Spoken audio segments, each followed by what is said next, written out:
So look at the next question. Question number 3. If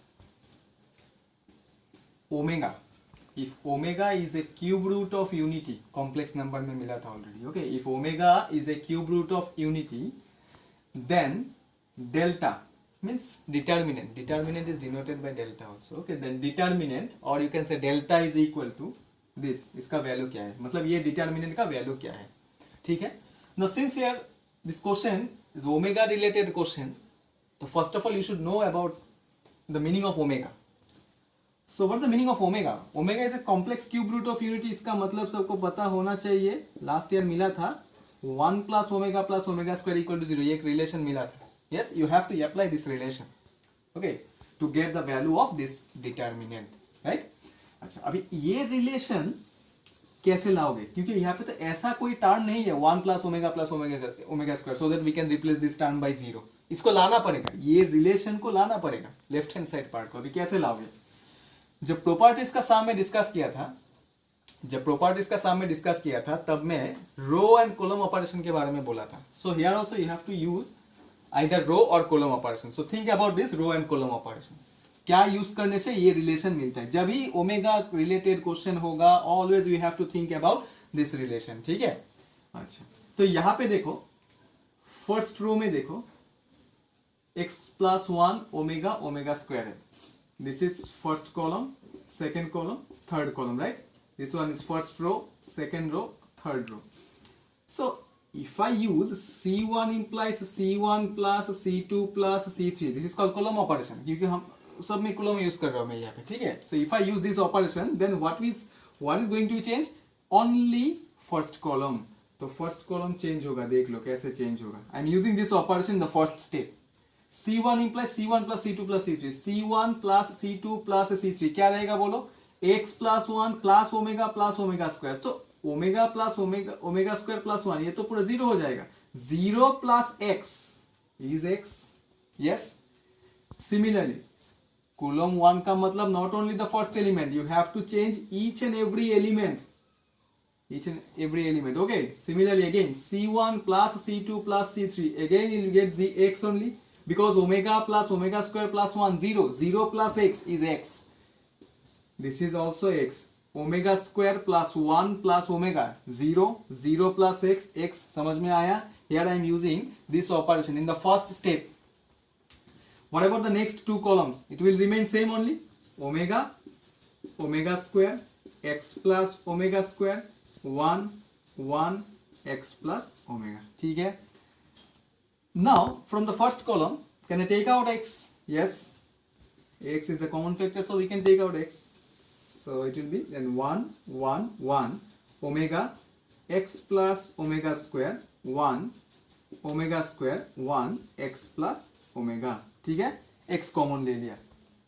ये relation use किया मैं 1 plus omega square equal to 0. ठीक है, ये याद रखना.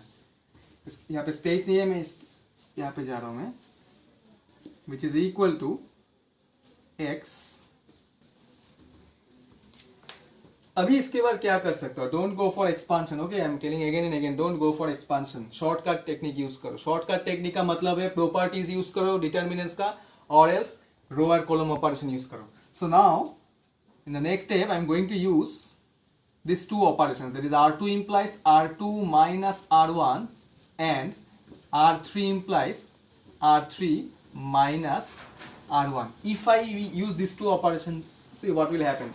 First row will remain same 1 omega square. मैं ये दोनों में ही क्यों यूज कर रहा हूँ? Why not I am using these operations in first row? Because in the first row there is no x. ठीक है ना? सिंगल एलिमेंट है. इसमें ही दो एलिमेंट है, जॉइंट है, इसको सेपरेट करना है, इसीलिए मैं सोचा. ठीक है. R2 minus R1 this will be 0. R2 minus R1 क्या रहेगा बोलो? X R2 minus R1. This is R2. That means X plus omega square minus omega रहेगा. R2 minus R1 1 minus omega square. Again R3 minus R1 0. R3 minus R1 1 minus omega. R3 minus R1 that is X plus omega minus omega square. ठीक है. x into ये दो operation use किया है. At a time we can use maximum 2 operations in a single step. Okay, इसके बाद अभी देखो दो एलिमेंट जीरो आया ना, अभी एक्सपांड करने के लिए ट्राई कर सकते हो. ठीक है, क्यों? Because determinant calculate, that is expand करने के लिए just you check which row or which column contains maximum number of zeros. Okay, since here the first column contains 2 zeros, so you can go for expansion along first column. Shortcut होगा. क्यों? Because देखो, if I expand it along first column, now I am expanding along C1 first column. So if I expand along first column, क्या होगा? देखो, तुम लोग सोच सकते हो सर ने इतना टाइम बोला एक्सपांड नहीं करना, नहीं करना. अभी क्यों बोल रहा हूँ? क्योंकि दो एलिमेंट तो जीरो है ना, तो जीरो के साथ कुछ भी मल्टीप्लाई कर तो जीरो हो जाएगा. तो ये दोनों का कोई काम ही नहीं है. Just you have to multiply this. So first element is 1. देखो 1, delete the position of 1. This into this, that means x plus omega square minus omega into x plus omega minus omega square minus this into this, that is 1 minus omega into 1 minus omega square. ठीक है.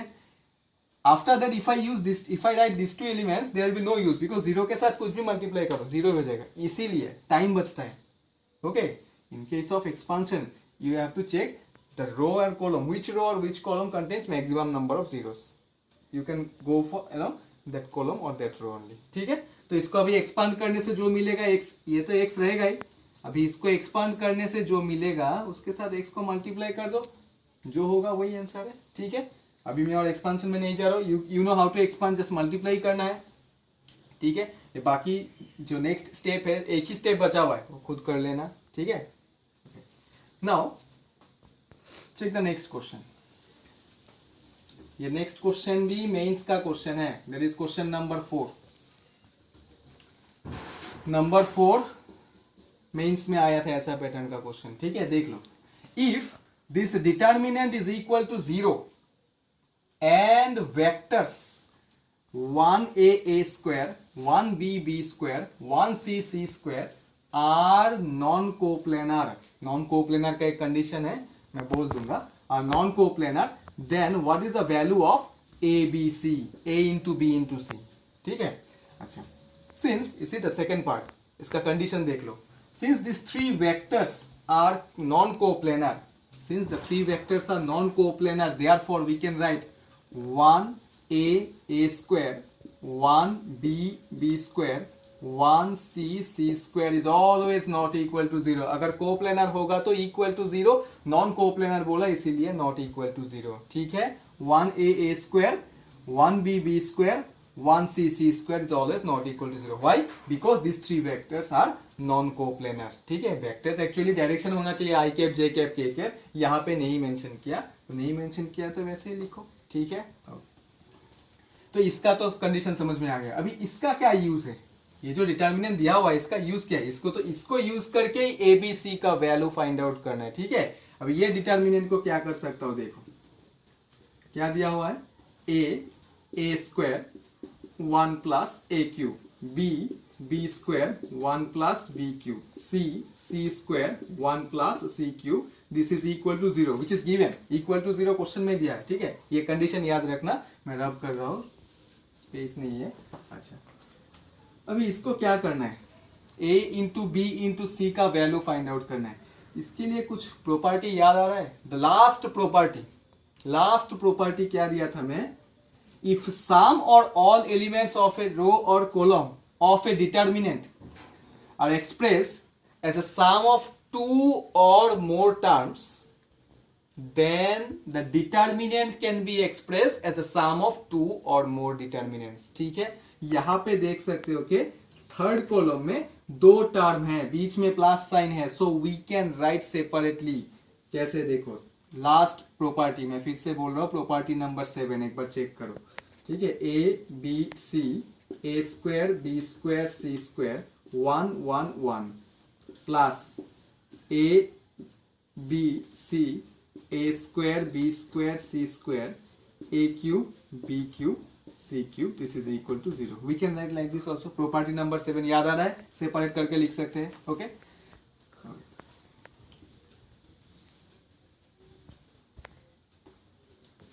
ए